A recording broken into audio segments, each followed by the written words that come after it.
Domingo. El domingo es el mejor día de toda la semana. Déjenme encender el micrófono que se me olvidó.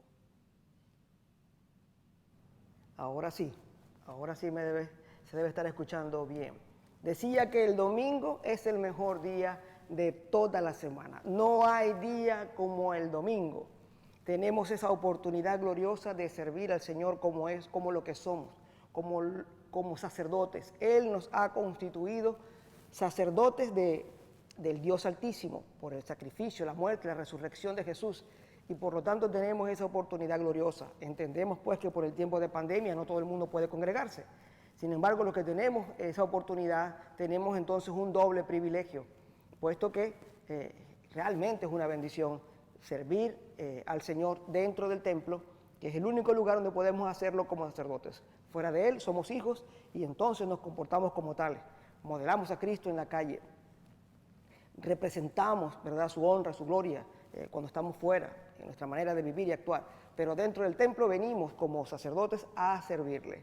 Y entonces tenemos nosotros esa oportunidad gloriosa. El domingo definitivamente es el mejor día de toda la semana. Estamos en el 9º domingo después de Santísima Trinidad y el texto principal de este día, el Evangelio, es el Evangelio según San Mateo, capítulo 14, verso 22 al 33. Como siempre, acostumbro a colocar un pequeño contexto y en este día, bueno, es importante simplemente que mencione que la semana pasada estuvimos hablando acerca de la multiplicación, el milagro de la multiplicación de los panes y los pescados, por medio del cual el Señor alimentó a más de 5.000 personas. Y eso es, y la lectura de hoy viene inmediatamente después. Entonces no hay un gran contexto que poner, habría que ir al contexto de la homilía de la semana pasada para que entienda un poco más todas las cosas que se estaban sucediendo. Sin embargo, nos debe bastar con que justo acaba el Señor de multiplicar, de darle de comer a más de 5.000 personas. La semana pasada, y yo quiero comenzar también por allí, les recordé que en la palabra de Dios nosotros vemos muchos milagros y que estos milagros son tipos de realidades superiores, no que, ojo, no que no hayan sucedido los milagros y que no hayan sido beneficiados, bendecidos por la gracia de Dios, un sinnúmero pues de personas quienes recibieron directamente estos milagros, sino que lo que quiero decir con esto es que los milagros también apuntan a realidades que son más grandes y que son superiores. Les expliqué, por ejemplo, que los ciegos que el Señor sanó son tipos de las personas y los pueblos incapaces de ver el reino de Dios y de reconocer a Jesús como Dios y Salvador. La Biblia, entonces, nosotros tenemos que entender que llama ciegos también a aquella gente que tiene esta incapacidad. Y que cuando Jesús sanó literalmente a un ciego, y las Escrituras hablan acerca de que el Mesías, que el Hijo de Dios, sanaría a los enfermos, no se está refiriendo única y exclusivamente a los que literalmente, físicamente estaban ciegos, sino también a aquellos ciegos espirituales. Otro ejemplo sería cuando el Señor abre los oídos a los sordos. Los sordos literalmente, pues físicamente incapaces de oír, son tipos de todas las personas y todos los pueblos que son incapaces de conocer, reconocer la voz de Dios, escuchar la voz de Dios y por supuesto incapaces de seguir o atender la voz de Dios. Entonces el Señor, cuando vemos los milagros que sanaba a los sordos, es una señal de que Él también sanaría desde el punto de vista espiritual a todo aquel que era incapaz o a algunos que eran incapaces entonces de escuchar la voz de Dios. El leproso, que es considerado inmundo por la ley de Dios, es tipo del ser humano naturalmente pecador que lo hace inmundo delante de Dios y por lo tanto, así como naturalmente por la ley de Moisés el leproso debía ser excluido de la sociedad y vivir apartado de la comunión, ¿verdad?, de Israel, de la misma manera, ¿verdad? Eso es tipo de lo que ocurre con el pecado, que nos hace inmundo y por la ley de Dios nos aparta de Él y al final de los tiempos, por supuesto, el que sea hallado impuro quedará o vivirá o permanecerá fuera de la comunión con Dios por la eternidad. Entonces, no quiero con esto que espiritualicemos todas las cosas, pero sí es importante que nosotros nos demos cuenta que hay muchas cosas de Dios que apuntan a realidades superiores y que muchas veces estas cosas a las que apuntan son incomprensibles para nosotros y que son mucho más amplias y grandes de lo que nosotros simplemente podemos mirar. Entrando entonces ahora sí un poco más al pasaje que nos ocupa hoy, que les mencioné, que es el Evangelio de San Mateo. Como le dije, Jesús acababa entonces de hacer un signo importante. No solamente había dado de comer y había saciado el hambre natural, física, de estos más de 5,000 personas, sino que Él había hecho un signo que demostraba que de alguna forma con eso es como si Jesús estuviera dando una voz de trompeta diciendo: ¡hey, aquí está Dios! Se están cumpliendo lo que la palabra, lo que las escrituras decían acerca de mí. Fíjense, soy yo soy. Está con ustedes, ¿verdad? El que estaba en la zarza ardiente con Moisés, el que le habló a Abraham, el del silbo apacible que acabamos de leer ahorita en la primera lectura. Ese soy yo. Jesús no solamente saciaba el hambre natural física, estaba mostrando un signo acerca de quién era. Y era importante que el pueblo, los apóstoles y todos conocieran lo que ese signo estaba revelando. Pero lamentablemente, como también ocurre en el tiempo de hoy, nos quedamos solamente con lo que nuestros ojos naturales pueden ver y tendemos pues a dejar pasar aquello que es mucho más importante, que es realmente trascendente, porque habla y apunta a realidades eternas, que por ser eternas, por supuesto, son mucho más valiosas e importantes que las cosas naturales que tienen un punto final. Jesús es aquel entonces que no solamente quita el hambre natural, sino que calma el hambre, la necesidad del ser humano para poder vivir. Así como el hombre necesita comida cualquiera para sostenerse, necesita de un alimento espiritual que le dé vida espiritual. Cristo es ese alimento espiritual y eso era lo que Él estaba dando en evidencia. El signo apuntaba a eso el día que multiplicó pues los panes y los peces para darle de comer a más de 5,000. En el día de hoy comienza el Evangelio con una frase bien especial que me gustaría que usted entendiera bien o que recalcáramos. Dice: enseguida hizo que los discípulos subieran a la barca.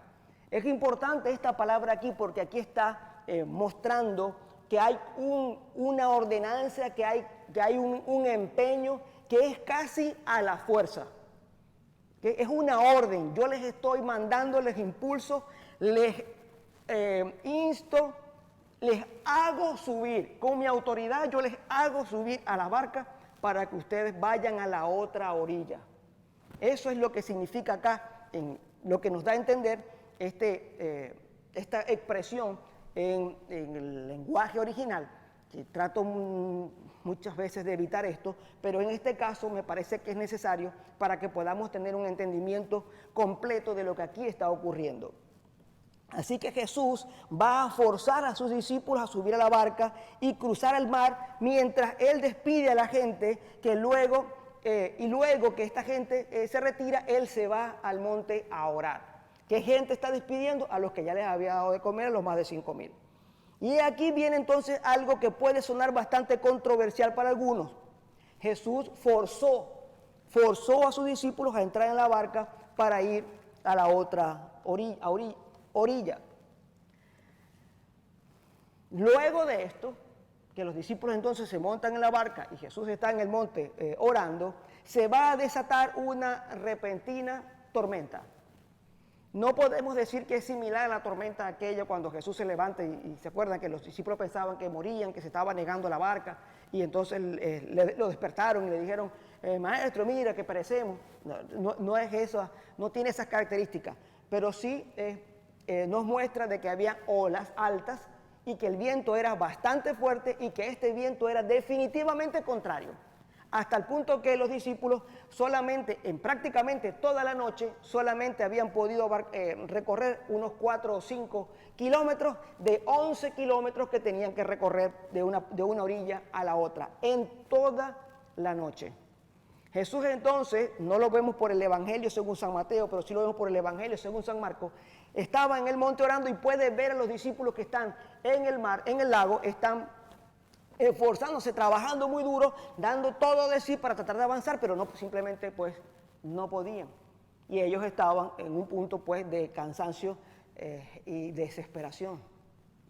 Ahora, los estudiosos, quienes conocen un poco pues de la geografía de Israel, dicen que eso no es algo especial, el que se sucedan este tipo de tormentas que son imposibles pues prácticamente de predecir, pero que suceden muy a menudo por la situación geográfica, en las montañas que están a los lados, que están un poco más abajo del nivel del mar, una serie de condiciones que hace pues que de repente, de continuo, pero impredecible, se sucedan todas estas cosas.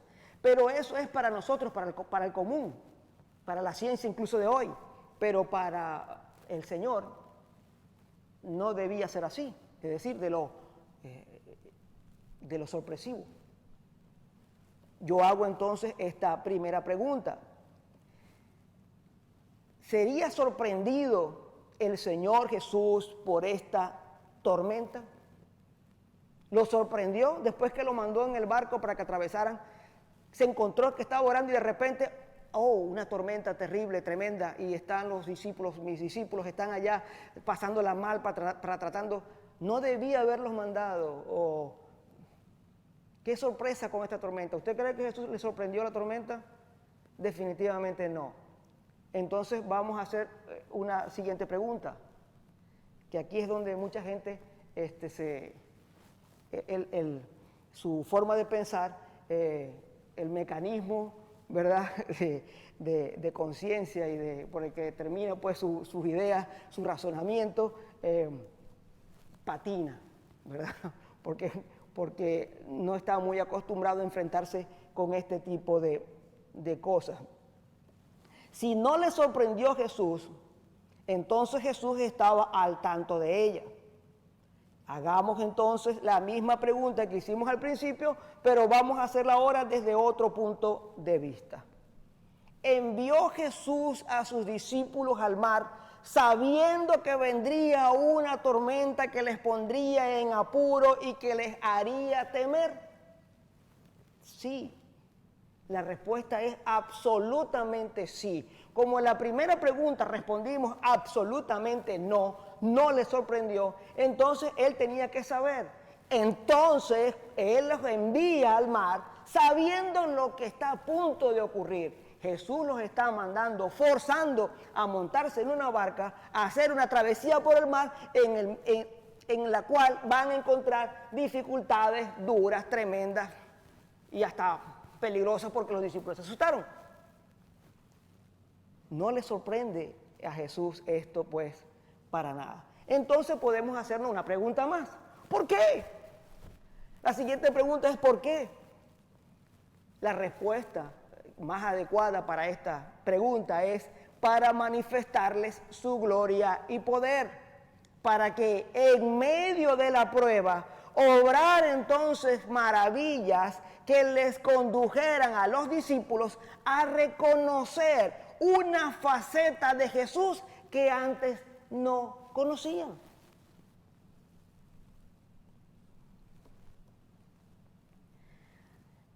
Nada se le escapa al Señor. A Dios nada le sorprende. Él está al control de todo. Él se glorifica en medio de la adversidad, lo que redunda en un cambio positivo de nuestra persona. Un paso más en ese proceso de modelaje o de conformación a la imagen del modelo perfecto que es Cristo Jesús. Para mostrar que me pueda servir como un argumento probatorio o para afirmar lo que estoy enseñando, en el Evangelio, según San Marcos, que narra este mismo episodio, nos da en la parte final una luz que es muy importante para ver lo que aquí está ocurriendo.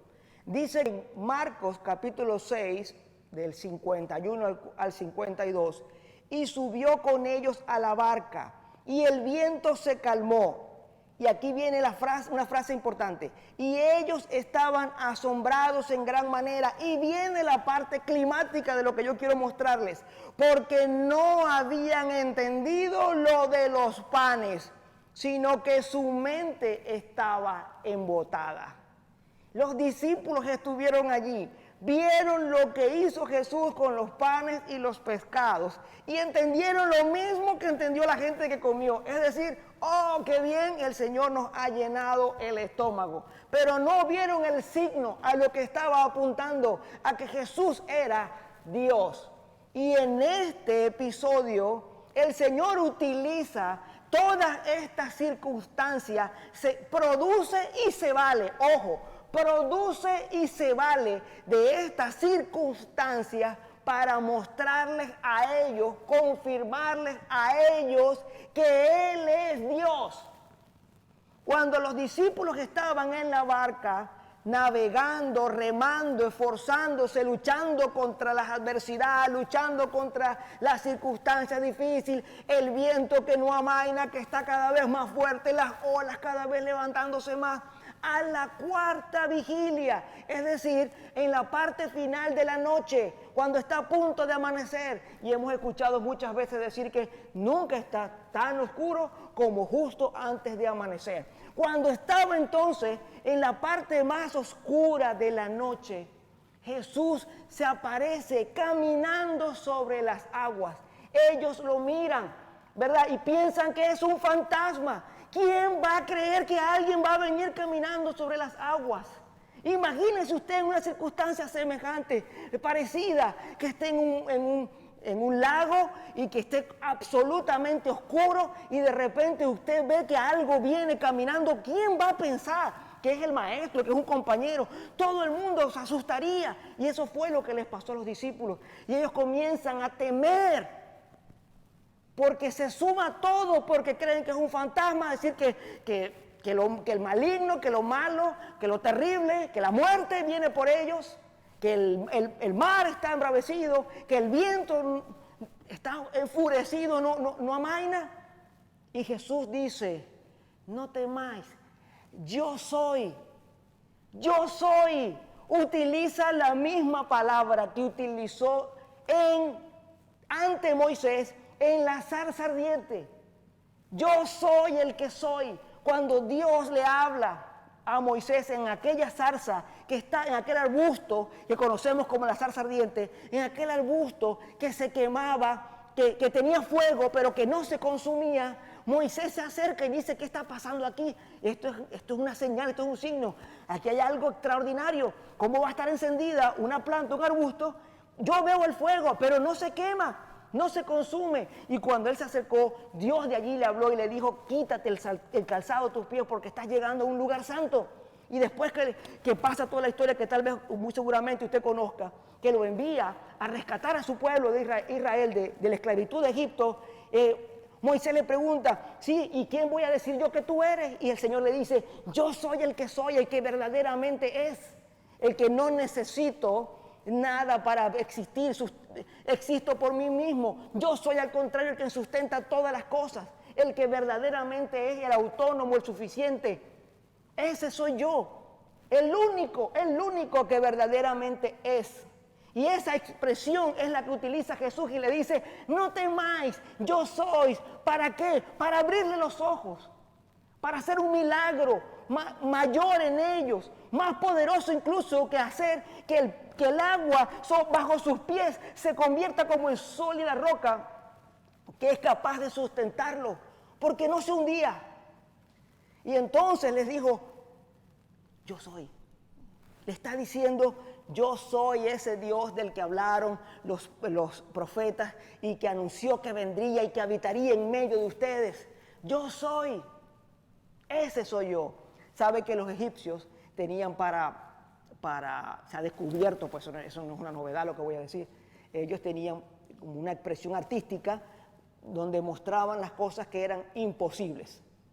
Cosas imposibles, ellos tenían un área, ¿verdad? Y entre esas cosas se encontraron, ellos tenían unos pies sobre las aguas, para decir, es imposible caminar sobre las aguas. Y Jesús, que nada le toma por sorpresa, sabiendo que los egipcios tenían eso como un imposible, se vale de eso para decirles, hey, es imposible para el hombre, pero es posible para Dios y yo soy Dios. Y eso es lo que Jesús les está diciendo. Y un signo que es importante mencionar en esta oportunidad, cuando Jesús entonces se acerca a la barca y dice, yo soy, y le ha mostrado todo esto con esas palabras que ya yo les he estado hablando, el apóstol Pedro viene y dice, si eres tú, es decir, confírmame que tú eres ese Dios, ese yo soy del Antiguo Testamento, confírmamelo, porque no me va a decir alguien que si usted cree que es un fantasma que se viene acercando y le dice algo así como que, sí, yo soy Dios, y usted entonces le va a decir, bueno, manda que yo me tire del edificio y que vuele, ¿verdad? Para demostrarme que tú sí eres. Evidentemente, ¿verdad? El apóstol está retando en esta oportunidad a Jesús, le está diciendo, si tú eres, mándame a que me baje de la barca y camine contigo, que haga lo mismo. Y Jesús le dice, sí, bájate. Y el apóstol baja y comienza a caminar. Y camina. ¿Quién de nosotros ha caminado sobre el mar, sobre el agua? Ninguno. Nadie. Solo Jesús y Pedro. Por un ratico, pero caminó. Y Jesús al final le dice, hombre de poca fe. ¿Poca fe? Imagínense usted eso. Poca fe, ¿qué quedará para mí? ¿Qué quedará para nosotros? Que no podemos dar un paso en el agua sin hundirnos. No podemos. Piense usted por un momento en eso. Pero aquí hay un signo. Aquí hay un signo también que es importantísimo. Y es que nosotros siempre vamos a necesitar de la ayuda del Señor para poder mantenernos firmes en la fe. Aún las circunstancias, aunque conocemos al Señor, aunque sabemos que Él es Dios, sin embargo nuestra propia débil naturaleza hace que nuestra fe sea poca, pero no en cantidad, porque la cantidad no es tan importante, puesto que si tenemos fe como el grano de mostaza, que es el más pequeño de todas las semillas de las hortalizas, ¿se acuerdan de eso? Está hablando acerca de ¿qué? De la duración de la fe. No te duró nada, Pedro. Es lo que está diciendo el Señor. No te duró nada. Y allí está el signo. Nosotros seguro hemos recibido fe, puesto que la fe para ser salvo ni siquiera es nuestra. Ha sido depositada en nosotros. El Señor ya ha puesto en nuestros corazones fe para creer en Él, para ser salvos por su gracia. Pero nuestra limitación humana, las circunstancias duras que nos rodean, hacen que dudemos y nos dure poco. Pero como Él es el Dios Todopoderoso y que toda gloria es para Él, también allí se glorifica y toma cuidado. Así que cuando sentimos que nos hundimos, cuando sintamos que aún conociendo al Señor, aún sabiendo que Él es Dios, las circunstancias parecen que nos ahogan, entonces no tengamos duda, extendamos nuestra mano y pidámosle ayuda, porque Él seguramente vendrá, nos tomará y nos sacará, nos levantará y restaurará nuestra fe y veremos, ¿verdad? Seremos testigos, seremos testimonio de una gloria, de haber presenciado, practicado, experimentado una relación, una especial relación con el Señor que muy pocos tienen. Esa experiencia particular es particular, es particular. Nuestra experiencia, nuestro conocimiento de Dios debe ser relacional. Así que Él está allí también para socorrernos. ¿Se dieron cuenta de la relación? Porque es una pregunta adicional. ¿Qué tienen que ver los panes con caminar sobre el agua? ¿Por qué en este momento? ¿Por qué en este momento San Marcos dice, lo vemos caminar sobre el agua? Dice que eres Dios. Se monta en la barca, se acalma la tempestad, porque no habíamos entendido, porque no habían ellos entendido lo de los panes. Ahora les viene a dar una evidencia más de lo que Él era, de quién era. La razón, la intención no es simplemente mostrar que tiene poder, es dar testimonio de sí mismo para que Él sea glorificado. Consecuencia de demostrar que Él era Dios, que dice la parte final del texto en cuestión. Después que dice que su mente estaba embotada en el evangelio de hoy, en la parte final, dice, entonces los que estaban en la barca le adoraron. Le adoraron. Si Jesús no es Dios, pecan. Si Jesús no es Dios y acepta la adoración, peca. Porque nadie puede recibir adoración, pues la adoración es única y exclusivamente de Dios. Para aquellos pseudo cristianos de una rama, de esas doctrinas, usted sabe, para cristianas que tienen a Dios, tienen a Jesús, pero Jesús no es Dios. Aunque Jesús, el Jesús que ellos tienen, que no es Dios, tampoco peca, ellos tienen un lío terrible. ¿Cómo Jesús acepta la adoración si no es Dios? Porque es Dios, porque se los acaba de mostrar, porque les acaba de enseñar, yo soy Dios. Y les está diciendo, yo estoy al control de todas las cosas. Yo soy el que está al control de todas las cosas. Hay cosas que no vamos a entender, hermano. Hay cosas que están más allá de nuestro entendimiento. Hay razones que no se nos van a dar porque no está dentro de nuestras capacidades o dentro de nuestro nivel el recibir explicaciones. A veces nosotros como padres de familia tomamos unas decisiones que los hijos tal vez no entiendan, pero no hay por qué sentarse a darle una explicación a los hijos pequeños de las decisiones que se tomen, las acciones posteriores a ellas, porque no van a entender. De la misma manera hay cosas que no vamos a entender nunca. Y entonces, ¿qué nos queda, Padre? Nos queda confiar en la providencia. Descansar en las manos de Dios, sabiendo que Él está por encima de todas las cosas, que Él es el poderoso, que Él lo puede absolutamente todo, que lo que es imposible para los hombres es posible para Él. Y aun cuando no se sucedan las cosas como yo quiero que se sucedan, estamos seguros, puesta nuestra fe y nuestra confianza en Él, en su bondad, en que todas sus acciones y obras son agradables, buenas y perfectas, que redundará en lo mejor para nosotros, que redundará en la bendición más grande que podamos imaginar, aun cuando no entendamos en este momento lo que sucede. El Señor se aproximará y entonces le adoraremos. Le veremos una faceta de Él que no conocíamos y le adoraremos y le glorificaremos y le exaltaremos, y esa humillación delante de Él, la aceptación de su voluntad y